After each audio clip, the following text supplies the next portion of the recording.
C'est parti. Donc pour les fusées, il nous faut des chemises en premier. Donc là ce sont des chemises cartonnées. C'est du 24-32. Alors il faut faire attention au grammage parce que des fois il y a des grammages qui sont très faibles, c'est quasiment de la feuille à papier.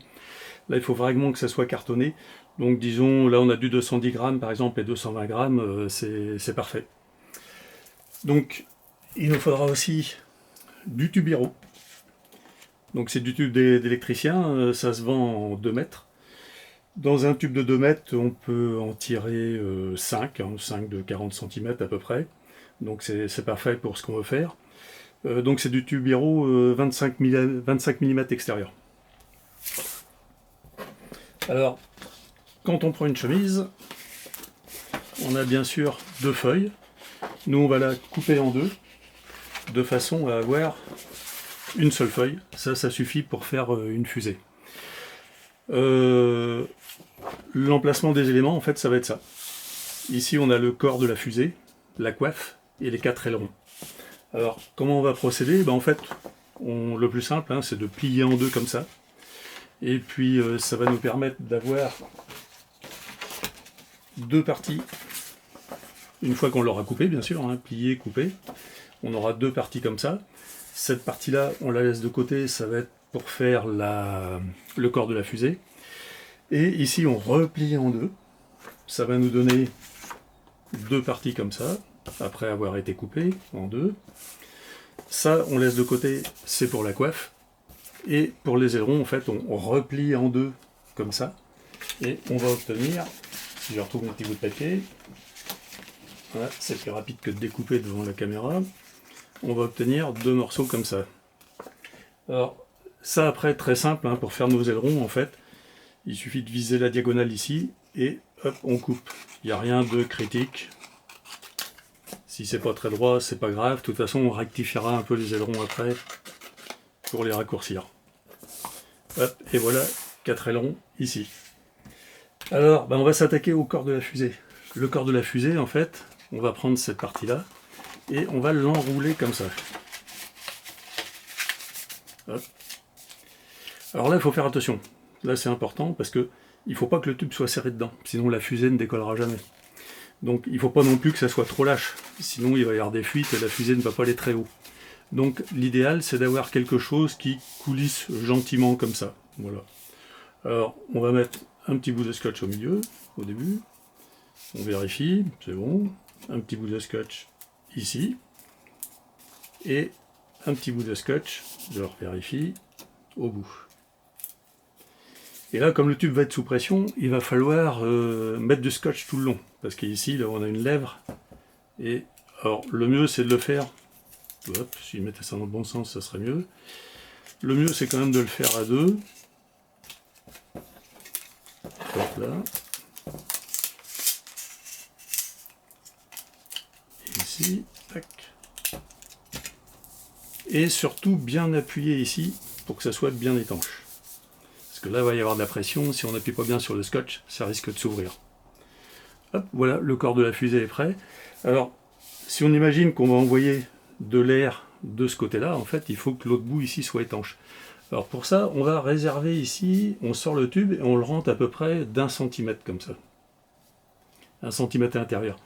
Et là, avec le pouce, on replie à plat le tube comme ça, voilà.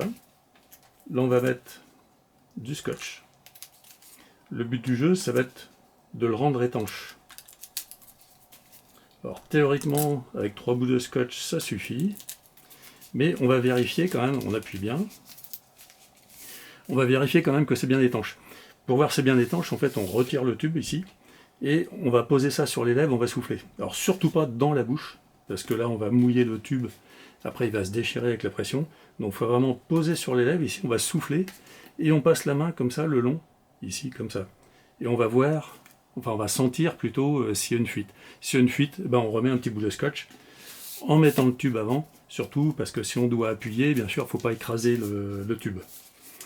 Alors, ça c'est fait, on va passer à la coiffe. La coiffe, elle est là. Alors pour la coiffe, on prend la longueur ici, on va plier, mais on fait juste une petite marque comme ça, pas sur la longueur. Et ça va nous servir en fait, on va faire comme un cornet à frites. Là on procède comme ça, on enroule le papier, ici. Voilà, on va faire un cornet, il faut qu'il soit assez pointu. Voilà, comme ça. Si un petit trou ici, c'est pas grave. Là, pour accélérer, je vais pas essayer de l'améliorer. Il n'y a pas de problème d'étanchéité avec ça. Et là, ici, on va mettre un bout de scotch pour fermer ici. On appuie bien parce que ça fait ressort. Et là, on va essayer sur la fusée. Alors bien sûr, on s'aperçoit que ça serait moche. On pourrait mettre un bout de scotch là, ça serait moche. Donc là, ce qu'on va faire, c'est qu'on va retailler ici, légèrement en arrondi. Alors, vaut mieux pas trop en retirer, parce que si on en retire trop d'un seul coup, on ne pourra pas en rajouter. Là, je peux encore retirer un petit bout, légèrement en arrondi. Le but du jeu, c'est que ça déborde pas trop. Voilà, là, ça va être parfait comme ça. Tac. On tourne pour faire attention que, voilà, parce que des fois on a l'impression que c'est droit, mais quand on tourne, on voit que c'est plus droit. Donc voilà, ça c'est très bien. Un petit bout de scotch ici. On appuie bien. Un petit bout de scotch ici, on appuie bien. Si on voit que c'est pas tout à fait droit, on peut redresser en appuyant comme ça. Et voilà, tac. On a déjà cette partie-là de la fusée qui est terminée. Les ailerons, eh bien, là on va faire un petit pli d'un petit centimètre comme ça. Voilà. Et on va mettre un bout de scotch le long ici comme ça. Tac. Et on va venir scotcher ça. Alors attention, il y a un sens. Les ailerons, faut pas les mettre comme ça. Il faut les mettre dans ce sens-là, quoi. Alors là, je vais le coller. S'ils sont pas tout à fait au ras, c'est pas bien grave. Alors là, on met un bout de scotch là, et important ici, en pliant, on remet un bout de scotch ici. Voilà, pour que ça soit bien rigide. On pourra retailler les ailerons après s'il faut. Donc, ben voilà, en fait, il suffit de faire ça pour soit 3 ailerons, pardon, ou 4 ailerons, hein, à choisir, hein, puisqu'on en a 4. Hein. Alors 3, ça va plus rapidement, mais c'est plus dur à mettre parce qu'il faut les mettre à 120 degrés à peu près pour l'esthétisme, donc c'est pas très pratique. Mais notre fusée, une fois que les 3 ailerons vont être mis en place, en fait, ça nous donnera... Voilà, il y en a une qui est terminée. Hein. Ça, c'est un élève qui avait fait ça. Et on voit qu'elle a déjà subi plusieurs tirs. Et là, on a retaillé les ailerons. En fait, un aileron, on peut en retirer facilement au moins la moitié. Hein. Parce que si on les laisse comme ça, en fait, au décollage, les pointes comme ça va se tordre, ça va freiner la fusée. Donc il vaut mieux, soit on les coupe comme ça, on peut les couper en arrondi, on leur donne la forme qu'on veut, tant qu'il n'y ait pas trop de pointes quand même, quoi. Voilà, c'est une forme parmi tant d'autres ici, quoi. Et après, eh ben, il n'y a plus qu'à les tirer.